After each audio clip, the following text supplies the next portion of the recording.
Impact Magazine captures the integral moments that catapulted these phenomenal individuals to walk in their purpose.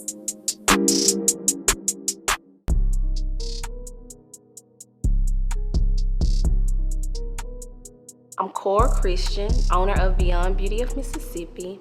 I'm a mother, a wife, a friend, a sister. In the early parts of Beyond Beauty, it was very hard. Trying to get the customers in, trying to get the people to understand how non-invasive body contouring worked. But eventually we got them in, and now we're everywhere.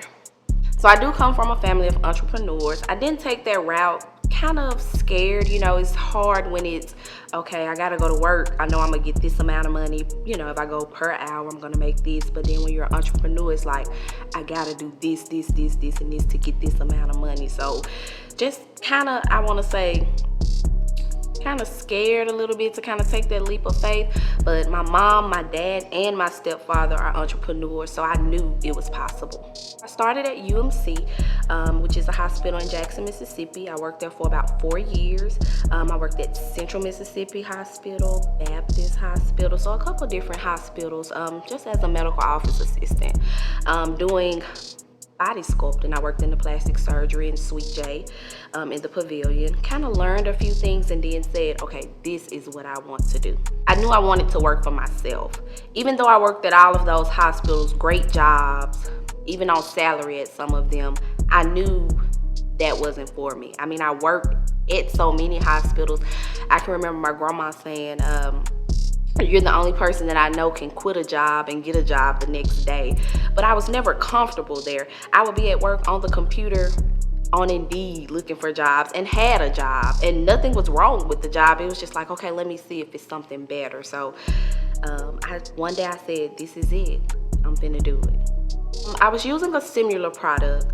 Really wasn't getting the results I wanted. So kind of took bits and pieces and said, okay, I'm gonna create my own. I know what I want it to look like. I know what I want it to feel like. I know what I wanted to do. So once I did that, it took off. I created a product called Body Ice. And once I did that, I said, okay, it's time for me to go a different route with these. So let's go ahead and do the day spa. So we did the day spa where we offer waxing, body contouring services, facials, all things of a spa. Really wasn't trying to train people to have any specialists per se. It just kind of happened. So now we have like 140 specialists all over the world. We even have some in Mexico and Australia. We also just trained Alexis Sky's spa in New York, so we're excited about that. Yeah, with the Body Ice, we've been everywhere with that. So me creating that product and getting it into the hands of those 140 specialists, my whole thing for me, my accomplishment, is knowing that I've helped so many women, make 6 figures in their business using my products. A lot of people always ask, what are you happy about? I'm like, I'm happy because they're happy. They're making money. So anytime they tell me, call and say, Cora, your product has changed my business, I'm like, that makes me happy. During quarantine, I had a lot of time to just kind of sit down and kind of go through my journey on my own, and kind of, it made everybody's business kind of say, okay, what next? We didn't know what was going to happen. We didn't know if we were going to open back up, those type of different things. So I sat down and I wrote a book. It's called Plan, Prepare, Execute, Everything Beyond Beauty. It's just talking about my journey, how I got started, just letting people know. Sometimes you want to do things, but if you don't have a plan, you don't know how to prepare for anything. And if you don't know how to prepare for it, you definitely can't execute it. So definitely wrote that book for entrepreneurs just like myself.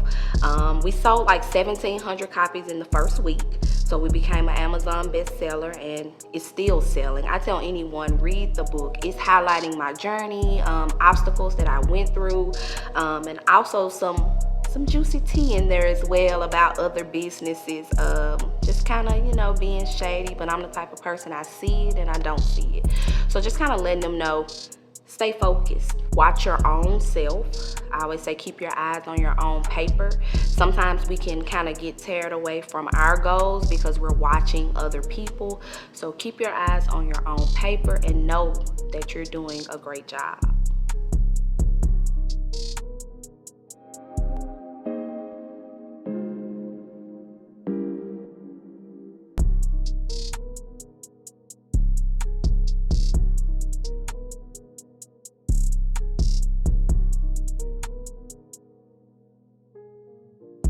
I am Melissa Mitchell. I am from Miami, Florida, but I've been in Atlanta for about 13 years now. When I first fell in love with art, I think it was as a child. I was always drawn to bright colors. They tell you to wear all black, and I find a way to wear zebra. I find a way to wear pink. And so for me, I think art has always chased me down. So in 2014, homeboard during a snowstorm, battling a little bit of depression because my dad had passed away and I was the oldest child. I was like, everything's gonna fall on me, So I'm thinking, God, well, what's my why? Why am I here? And so I literally heard the word paint. And I'm like, paint my nails, do some makeup, and I kept hearing the word paint, and it was just such an incessant voice. I was like, well, what does painting mean? And so went in the garage, found some old wood. I had some paint from some little stuff I was doing, one of my like arts and craft projects. And I just started doodling on that wood and on some scrap paper. And then I said, I wonder if I add some black lines to this. And I stepped back, I said, this is like art. So I get on Instagram and Facebook. I was like, this is what I'm doing while I'm snowed in. What are y'all doing? And so people started DMing me and say, I would buy that. I was like, I just made this up. And so that happened like 20 times. And I said, okay, when this snow melts down, I think I'm gonna do this art thing. And so within 6 months, I had my LLC, I had a website, I created a commerce store online, and I started to become an artist. And I realized that the more I picked up that paintbrush to that actual canvas, I began to feel myself heal. And so every picture I look at from that point, I kept seeing an evolution of who I was. And so I say that when I fell in love with myself, that's when art found me. And so that relationship and that evolution is continuing. So every time I take a new photo or do a new thing, I'm like, wow, that was when I was going through this, and God gave me that. And so I always say that art is my prayer in paint form, because usually when I'm praying, I always get an idea or a design, and I go and do it with no sales in mind, no projects in mind. I just go and do it, and then it turns into something beautiful. So when I first became an artist, I just knew, okay, I'm gonna be a millionaire. God gave me my why, and so that didn't happen. I'm going back and forth to all these stores. I'm going to all of these shows. I'm like, well, why nobody not buying my art? They were buying it when I was on Instagram. And so at the time, I had also just cut my hair off. And so I was like, I can't keep going to these places with conditioner on my hair, because I would get a call late at night to do a show, but my hair would be twisted up and conditioner and all this stuff. I was like, I need to figure out a way to cover my hair in my art. I was like, maybe I should start wearing my art, because people always want to know where I get my clothes from. He's like, did you make that? I was like, no. I was like, well, why am I giving somebody else some money? I'm gonna start wearing my own stuff. And so I was up late one night on that Instagram, and I get a DM from a couple and say, hey, we just moved in from North Carolina. We have this thing called sublimation. I was like, what's sublimation? I was like, don't be calling me with no mess. Like, no, this is how you put art on fabric. I was like, wait a minute, art on fabric, like any kind of art on any kind of fabric? They're like, yeah. So I started researching. So I went up there in my work uniform, my whole outfit from work, my badge on and all. I said, look, I want to start making head wraps. I said, I don't know what fabric I need. I don't know what that looks like, but this is what I want to make. And so they started helping me create wearable art collection. And that was in 2016. And so the first thing I did when I started making head wrap, I said, one day I want Lupita to be in a head wrap. And so I wrote that down on my dream board. I wrote it in my Bible, and I put it on a sticky note on my mirror. And so again, on Instagram one night, I found her stylist, and I DM'd him. I was like, you may never read this, but I just started this thing called wearable art head wraps. I would love for one day for Lupita to, whatever. So he didn't respond immediately. But then I got a DM back. He was like, hey, we're out of Paris. Could you get us a package over to us like overnight? I paid it probably about $200 to get, I sent her like 10 head wraps. I don't hear nothing from him. I was like, well, he ain't never put the head wrap on. You know what happened? And so I want to say about 6 or 7 months later, he reaches out to me and say, hey, you should check out Lupita's page. She's in my head wrap. twirling, hanging out. Like, I love these colors. You know, I wear them all the time. And he said she's not a person that posts all the time, but she wears stuff all the time. And so the next week, he was like, you probably should check Vogue magazine. Lupita is traveling with my head wrap in her favorite diary. She's in Mexico, and then the picture goes viral. It's on all the media outlets everywhere. And literally within 6 months of me writing it down and praying over it, happened by the July of the next year. And so from that moment on, I was like the head wrap girl. My friends still call me the head wrap girl. Like, that's my name. And so it just showed me that something that went from being in pain from my dad passing away, trying to find purpose of my why and making it colorful, so actually putting that pain and purpose into something very direct and saying, this is who I want, this is what I want, this is when I want it. And it took a life of its own. So that's how I started making wearable art and head wraps to begin with. And so I even stopped selling canvas. I'm selling more wearable art now than I am artwork. So when I do pick up the brush to a canvas, you have to pay me some money for that. And so the value of my art has shot up to ridiculous amounts. But just people know my stuff. Literally, I would get a text say, hey, I'm in Mexico. I see a girl with your head wrap on. My friend called me from London. He was like, hey, it's some random girl with one of your bags. Like, did you make this? I was like, I actually did. And so my design and my aesthetic is so distinct that even if I did make it, people get mad when somebody is like, you know, Versace got something look like yours. We need to call a lawyer. I was like, y'all, it's fine. It's art. You know, so I've created a brand that has stood out amongst the giants. Is that recognizable? So that's how I know it's a God thing, because I could not have thought that up on my own.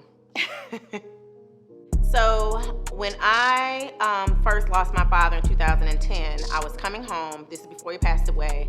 And I was buying stuff for my house, right? My dad was like, what you buying all this stuff for? I was like, oh, I'm buying me a house. You know, I'm buying me a house. So my parents moved to Atlanta. And instead of me buying this house at that time, he was like, why don't you stay at the house with us? We'll build it out. You get whatever you want, all these different things. And so during that time, I'm just have a whole room full of stuff for my future house. And so my dad passes away. And I'm like, well, should I move? Mama said, well, you might as well stay here with us. It's just us. You know, we got this huge mansion. You might as well stay with us. And so over the years, I kept buying and buying and buying stuff for my house. And so fast forward a couple of years later, it's time for me to buy my house. And so I was always hesitant because, you know, when you lose a parent, it's like you feel guilty from like leaving and going to do one thing. And so I said, you know, I'm gonna take a leap of faith. I'm gonna buy a house and do what I need to do. And so all the money and everything in my house was purchased with art money. Whether it was art, whether it was my furniture, whether it was my refrigerator, like every single thing that I have in that house, art literally helped me build that house. And so when I sit in my living room and look at the TV that I paid for with artwork, I said, wow, this is literally the house that art built.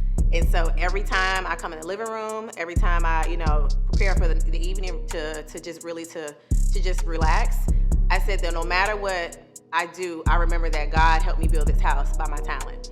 And so it just keeps me very present, helps me to understand that no matter what happens, that God gave me this and God will sustain it. So this is literally the house that art built. So I think having a vision is important because you can easily lose yourself if you don't know who you are and why you are, especially in a place that's saturated with people that are a lot like you, and then just not understanding that your identity is key. Because if I'm like you and I'm not like me, then God has a very specific assignment and a specific lot of blessings assigned to who I am. So if I stay focused on my vision, I will get that lot and those blessings. Well, some of the things I've been able to accomplish, they still blow my mind. It's astounding to see what picking up a brush can do for you. And so 2018, I think it was, I get a text from my sister said, hey, have you heard of the contest that Spanx is having? And I'm like, yeah, I saw it, but you know, this stuff is only taupe and, you know, really neutral color. I said, you look at me, but they ain't gonna choose somebody this bright. And so she's like, I really think you should apply. And so I'm like, nah, I don't think I wanna apply. And so then I go to my mentor's house to work on a project. He said, well, what's coming up? Like, you need to be doing, like, what's next? I was like, I mean, I don't know. I want to be sold in stores around the world. I said, but I don't really know what that looks like. He's like, well, what's on your plate? I said, well, I heard about this Spanx contest. He was like, if you don't go home and apply for that right now. And so I looked up the contest online, and the day he spoke to me was the last day that was due. So I go home, I say, I'm gonna just do whatever. So I go in my kitchen, take a picture of a painting in my kitchen, one in my living room, and one in my office. And it was like blurry. I was like, I'm gonna just submit this, maybe they'll like it. And so I go to submit it, my computer crashes. I'm like, okay, cool. Maybe it's not meant to be. And I was like, I text my sister. I said, can you try to apply for this and see if it upload? She's like, I did, but I didn't get a confirmation. So I had my other friend also upload the application. And she said, well, I think it got in. So we don't hear anything from Spanx for a month. I get a DM on Instagram from the director of marketing saying, hey, we're trying to get in contact with Melissa Mitchell. We're not able to get in contact. I was like, this is she. I'm at work now. I'm like, this is she. Like, what do you need? She's like, hey, you're the top finalist for our contest. We love your work. We love your story. Can we get on a call with the marketing team? I was like, Mom, I think Spanx, I think they like me. I think they want to do a thing. So me and my best friend go and do a photo shoot. We create a whole campaign like I'm already a Spanx winner. And so we have to launch a week-long global voting contest. I literally reach out to every person I know. I said, have your students vote, have your cousins vote, go to the nursing home and have them voting. So the entire country was voting for me. I ended up breaking the system. My votes went in so heavily. I ended up winning, the first and only Black woman to win the contest. Ended up with a global deal. The first day it sold out. It's still the top selling bra. It glows in the dark. It's amazing. And they said I literally changed the face of the entire project. And so I always go back to that particular accomplishment because I didn't believe that I could do it. And then I took a blind leap of faith and did it. And it wasn't even that I didn't believe in myself. I just didn't know if people would get me. And I think that as an artist, sometimes your artist makes you so, it's like walking around naked and not going to the gym. It's like, girl, they gonna see all my stuff. And so when you put your canvas up, it's like, wow, they can see with the brush lifted up. And people don't see what you see. They see the whole picture. You see the little pieces. And so I was like, wow, this is like God. God is not looking at the minuscule things that I messed up. He's looking at the whole picture of who I am. And so that's probably one of my proudest moments among many, many others, but that stands out for me. So a few weeks ago, I had just come back from a random road trip to clear my head. And so I just came home and started sketching. And I said, oh, I should do like a vote or die campaign. I should do something that, really aligns with that. And I was like, no, anybody really wearing voting t-shirts. I said, let me keep my head out of that ring. And so I still kept the design and I saved it and I literally had it. I emailed it to myself. I said, well, let me just email it to myself and keep it. And so that was probably about 2 weeks before I got a call. I get a call from Biden's social media engagement director. She's like, hey, we can't give you an official title, but could you be one of our influencers and use your platform to agitate, people to vote? I was like, well, that's funny because I have a design right here. I sent it to her. She's like, oh my God, that's perfect. Like, you should totally put that out there. I was like, yeah, I got like this. And then I showed her all the other stuff. She said, you should certainly do that. So the next day I put it up, talk about Biden and why we're voting for him. Hundreds of orders flood in. And I sat back, my mom was like, you need to stop second guessing what God is telling you. And I think so many times as creatives, we have all of these grand ideas, but because we don't see anybody else doing it, we feel like it's not for real, right? And God was like, it was you I was waiting on. That's why you didn't see anybody else doing it. It was you the whole time. And I was like, what? So even now, people are like, I had probably about 30 tags, people casting in their vote in my shirt. And I was like, I just can't, I was crying. I was like, I can't even believe that I didn't want to do this. She was like, girl, this people had matching pants, they had on shoes. Her daughter, and her mom, they all had on an entire outfit in this shirt. I was like, think about my shirt, And mom was like, imagine if you didn't do that. They would have just had on a regular whatever. So it not only solidified my brand, but it gave people a sense of pride when they were going to cast their vote. And we have now flipped Georgia blue.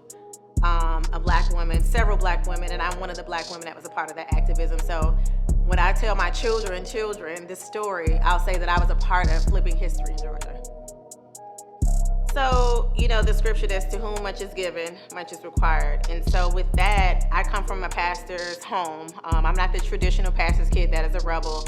I saw my parents give our last to people all the time. From the time when we didn't have much, we would still find a way to give to the homeless. On Christmas morning, we fed the homeless with the church. Thanksgiving, we stayed up and made dinners and breakfast for people that were less fortunate. So I lived a life of altruism from the childhood. So when it came to me being an artist and accumulating all this wealth, I'm not a loud philanthropist. I like to call people and say, hey, what's your latest project? Check your cash app. They be like, man, you didn't have to do that, So I don't like to take credit for people's glow up or for people being blessed. The other day in Publix, I paid for the people's grocery behind me. And they were like, because God just said bless them. I was like, I don't want to pay for these people. This got a bunch of stuff. And God was like, do it. I'm like, I'm paying for his groceries or whatever, And so I think for me, my giving back is small ripples in the wave. I'm not the person that'll walk in and I want $1 billion this. And so for me, I think that being a blessing to someone is stepping back and letting God take the credit for it. I'm that kind of person. My sisters are my two, I call them my first children because I pretty much raised them, although we're not that far in age, but I feel like they were my assignment when my dad passed away. And so my blessing is going to the Coach outlet and showing up with something for my mom, or, hearing my sister talk about something and just magically it appears in her car, or one of my girlfriends that's struggling with her kids, knowing their father is not doing much and just saying, hey, I'll pay their tuition for whatever. So for me, I think giving back is just being a blessing to people without taking the credit for it. And that goes from paying for another artist's paintbrushes and paint, giving out a scholarship in my father's name during homecoming. My greatest goal is to have something on campus named after my family, because we're like third or fourth generation Rattlers. And so for me, I want to have a scholarship in my dad's name that perpetuates until we all leave this earth, and create a monument on campus to say, those Mitchell Rattlers are something else. So before I change my last name, I got a couple of big things to do for the Mitchell last name. If I had to give advice to an African American in just the creative arts world in general, is to build your story. I think a lot of times we think as soon as we come up with our idea, it's supposed to take off. But the entire time, God just wants us to build ourselves up on our journey. So when I put up posts and when I create all these different storylines, these are real scenarios. People are like, you're so motivational. I said, girl, half of that stuff for me. I am building who I am and just become authentic. I think a lot of people want to create an image that's not really who they are. And it's very important that you create a very solid persona and be who you are. And I think for me, as a Black creative and a Black woman creative in Atlanta, my authenticity is what has set me apart. Because no matter what day or night, you're going to see me with something with ABL Creations on. You're going to hear me talking about God. You're going to hear me talk about going to Ross. I'm very consistent with who I am. And so eventually all that consistency, all the authenticity will show up in your work. So if you buy a painting from 2014 all the way up until 2020, you're going to know, oh, that's a Melissa piece. Like, I can see her growth, but I know that's her because I'm authentic to my style. I'm not trying to go outside and do a mural that's with some faces on it, because that's not really necessarily my style. So I'm very consistent with who I am. And I think artists need to just find their voice and speak loudly in that voice instead of trying to mimic someone else's voice.